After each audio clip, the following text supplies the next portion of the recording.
누가복음 두만한 14장 무리가 25절에서 함께 갈새 예수께서 35절입니다. 돌이키사 이르시되 무릇 내게 오는 자가 자기 부모와 처자와 형제와 자매와 더욱이 자기 목숨까지 미워하지 아니하면 능히 내 제자가 되지 못하고 누구든지 자기 십자가를 지고 나를 따르지 않는 자도 능히 내 제자가 되지 못하리라. 너희 중에 누가 망대를 세우고자 할진대 자기의 가진 것이 준공하기까지에 족할는지 먼저 앉아 그 비용을 계산하지 아니하겠느냐. 그렇게 아니하여 그 기초만 쌓고 능히 이루지 못하면 보는 자가 다 비웃어 이르되 이 사람이 공사를 시작하고 능히 이루지 못하였다 하리라. 또 어떤 임금이 다른 임금과 싸우러 갈 때 먼저 앉아 1만 명으로서 저 2만 명을 거느리고 오는 자를 대적할 수 있을까 헤아리지 아니하겠느냐. 만일 못할 터이면 그가 아직 멀리 있을 때 사신을 보내어 화친을 청할지니라. 이와 같이 너희 중에 누구든지 자기의 모든 소유를 버리지 아니하면 능히 내 제자가 되지 못하리라. 소금이 좋은 것이나 소금도 만일 그 맛을 잃으면 무엇으로 짜게 하리요. 땅에도 거름에도 쓸데없어 내 버리느니라. 들을 귀가 있는 자는 들을지어다 하시니라. 아멘. 오늘 이 새벽에도 예수님의 제자가 되려면 이 말씀을 가지고 하루를 말씀 가운데 저희들이 살아가고자 합니다. 지난 시간에 천국 비유의 잔치는 전도 열심히 하자 그런 의미가 아니라 진정한 제자도 참된 그리스도인이란 어떤 자인가 예수님의 가르침이 담겨 있다는 사실을 말씀 가운데서 배웠습니다. 오늘의 말씀도 그 연장선에서 이해하고자 합니다. 예수님의 제자가 되기 위해서 어떻게 돼야 되는가 라는 주제가 오늘 말씀 가운데 담겨져 있죠. 예수님이 오늘 무리와 함께 가십니다. 그런데 갑자기 멈추시고 돌이키셔서 무리들에게 다음과 같이 말씀하시죠. 그게 26절과 27절에 나와 있습니다. 26절에 보면 제자가 되려면 부모와 처자, 형제, 자매 그리고 자기 목숨까지 미워할 것을 말씀하고 계시죠. 자, 그렇다면 26절에 나타난 말씀의 의미가 무엇일까요? 예수님의 제자가 되기 위해서 가족, 심지어는 자기 목숨까지도 버려야 한다는 그 의미일까요? 여기서 우리가 미워한다는 단어를 문자적으로 이해해서는 안 됩니다. 원문에 따르면 이 미워하다라는 단어의 의미가 덜 사랑하다 이 의미로 사용되어집니다. 여기서 미워한다는 단어가 문자적으로 이해되지 않아야 된다라고 말씀을 드렸죠. 본문과 유사한 이 단어가 마태복음 10장 37절에 기록이 되어 있습니다. 37절에 보면 마태복음 10장 37절에 아버지나 어머니를 나보다 더 사랑하는 자는 내게 합당하지 아니하고 아들이나 딸을 나보다 더 사랑하는 자도 내게 합당하지 아니하며 이렇게 되어 있어요. 즉 그 무엇보다도 예수님을 더 사랑해야 된다라는 의미로 미워하다라는 단어를 쓰고 있어요. 은유적인 표현이죠. 상대적으로 가장 우선적으로 사랑해야 할 것이 있다는 의미입니다. 사랑하는 성도 여러분, 사랑을 하게 되면 다른 것은 보이지 않죠. 오직 사랑하는 그 사랑만 보입니다. 마찬가지로 우리가 예수님을 사랑하게 될 때 모든 것을 버릴 수 있고 주님을 따라갈 수 있는 그리고 주님의 제자가 될 수 있는 그 이유가 무엇일까요? 바로 사랑하기 때문에 그렇습니다. 그리스도의 제자는 예수님을 위해서라면 머뭇거림이 없이 자신의 모든 것을 포기할 수 있는 사람이 진정한 제자입니다. 그렇습니다. 우리가 예수님을 영접하고 제자가 되겠다고 다짐하는 그 순간 우리에게는 포기해야 할 것이 많이 있습니다. 내 시간, 내 물질, 그리고 내가 가진 모든 것들을 다 버려야 됩니다.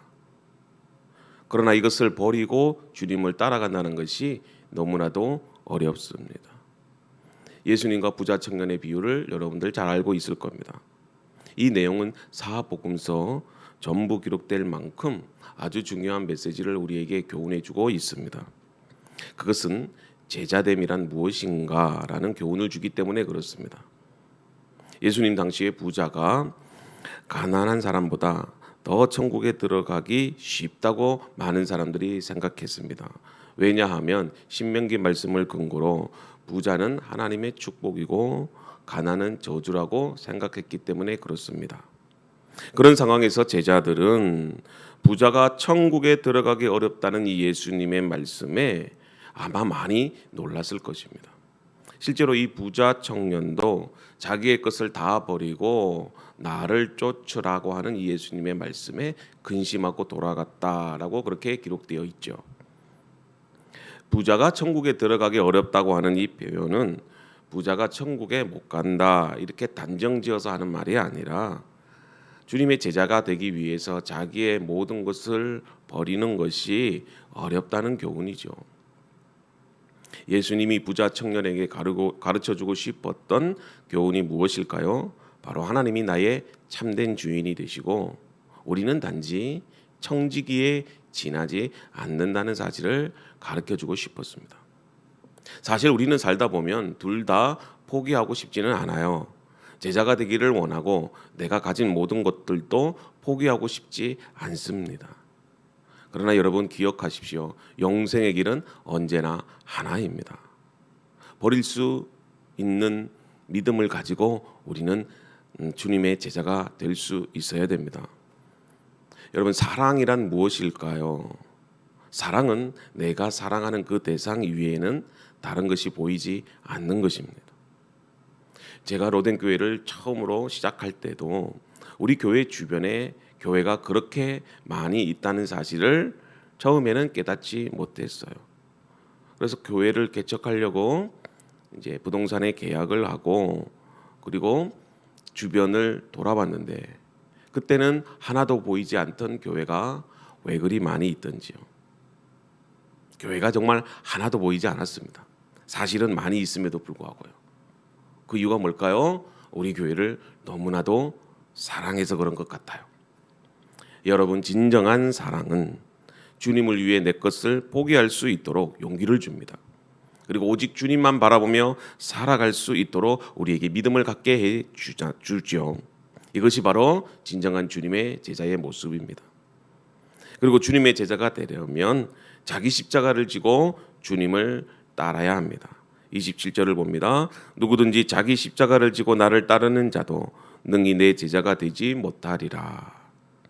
자기 십자가, 이 말씀의 의미가 무엇일까요? 우리는 특별히 고난, 역경, 내가 겪는 어려운 일들 또는 내면의 상처 그리고 특별한 한계 상황 이런 것들이 아마 생각이 날 것입니다. 그런데 이런 환경과 상황들이 모든 사람들에게 다 존재하는 것이죠. 그런데 어떤 사람은 고난을 극복해 가는데 어떤 사람은 고난 속에서 절망하고 포기해 버립니다. 자기 십자가를 진다는 것, 그 고난과 한계 상황을 극복해 내는 것을 말합니다. 그 방법이 나를 의지하지 않고 주님의 말씀을 신뢰하며 주님의 십자가를 붙잡고 사는 것, 그것이 바로 자기 십자가를 지는 진정한 의미입니다. 우리가 예수님을 영접하는 그 순간에도 우리는 계속된 영적 싸움이 시작됩니다. 하나님의 자녀가 된다는 것도 이제 우리가 고난과 시련의 광야로 나아간다는 것을 의미합니다. 이스라엘 백성들도 아무것도 없는 그 광야에서도 오직 의지하고 소망을 품는 것은 하나님의 도우심과 인도하심 외에는 없었습니다. 하나님이 지키고 돌보지 않으면 그들은 생존할 수 없었습니다. 고난과 역경, 시련 속에서도 하나님을 신뢰하고 더욱 주님의 십자가를 붙잡고 살 수 있도록 해줄 수 있는 그 근거가 바로 자기 십자가입니다. 자기 십자가 때문에 내가 힘들고 시련을 당해도 사람들로부터 외면을 당한다 할지라도 그것을 극복해낼 수 있는 것이 바로 사랑이죠. 여러분 사랑을 해보셨죠? 사랑하게 되면 밤을 새워도 피곤치 않고 사랑하는 사람을 만나기 위해서 천리길을 걸어가도 피곤하지 않습니다. 여러분 왜 힘들지 않겠습니까? 그런데 사랑하기 때문에 고난도 은혜고 시련도 감사입니다. 예수님의 제자가 된다는 것, 그것은 오직 주님만이 내 삶의 전부가 된다는 것을 인정하고 주님을 그 어떤 것보다도 더 사랑하는 것을 의미합니다. 오늘 하루도 우리 자신을 돌아보기를 소망합니다. 그 무거운 십자가의 의미를 세상의 기준과 시선으로 바라보고 그 십자가를 가볍게 여기며 십자가를 자랑 삼아 지고 가길 원하는 제자가 아니었는지 생각해 볼 수 있기를 바랍니다. 한없이 인정받고 높이 올라가려고 했던 이 나의 모습을 오늘 또 십자가 앞에 내려놓고 예수 그리스도의 모습 그대로 닮아가는 진정한 제자가 되기를 주님의 이름으로 축복합니다. 하나님 아버지 감사합니다.